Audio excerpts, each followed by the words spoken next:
Hello everyone, welcome back to Yoruba Life TV. Today we are tackling an important topic, common misconceptions about Ifa and Orisha.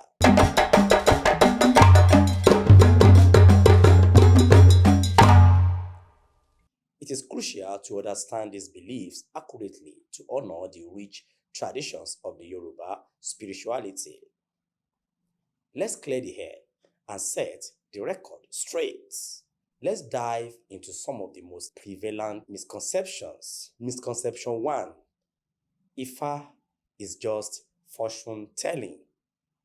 First up, many people think that Ifa is merely a method of fortune telling. While it does involve divination, Ifa is much more than that. It's a comprehensive spiritual system that provides guidance, wisdom, and insight into personal growth. It helps individuals understand their life paths and make informed decisions. Misconception 2. Orishas are gods of evil. Another misconception is the belief that Orishas are associated with evil or dark practices. In reality, Orishas represent various forces of nature and aspects of life, embodying both positive and challenging elements. They are not inherently good or bad. They guide us in navigating our human experiences. Misconception 3. Yoruba spirituality is outdated. Some people think that Yoruba spirituality is outdated or irrelevant in today's world. This couldn't be further from the truth. Yoruba practices are alive and well, adapting to modern life while maintaining their role principles.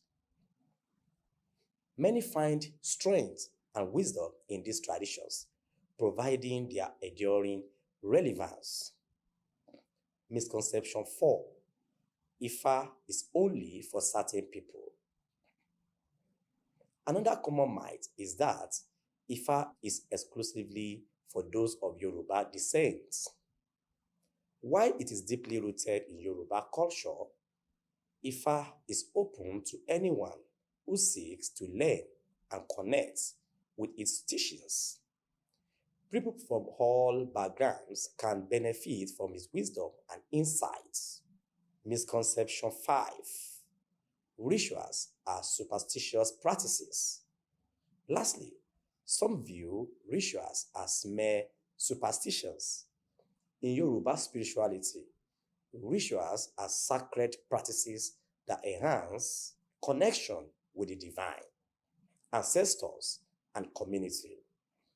They carry deep meaning and intention, serving as tools for personal and spiritual growth.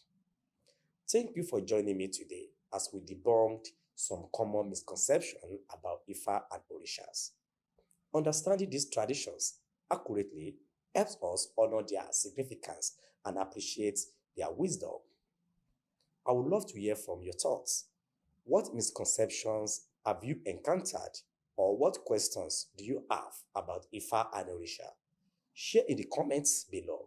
If you found this video helpful, please give it a thumbs up and subscribe for more insight into Yoruba spirituality. Until next time, keep seeking and keep growing. Bye for now.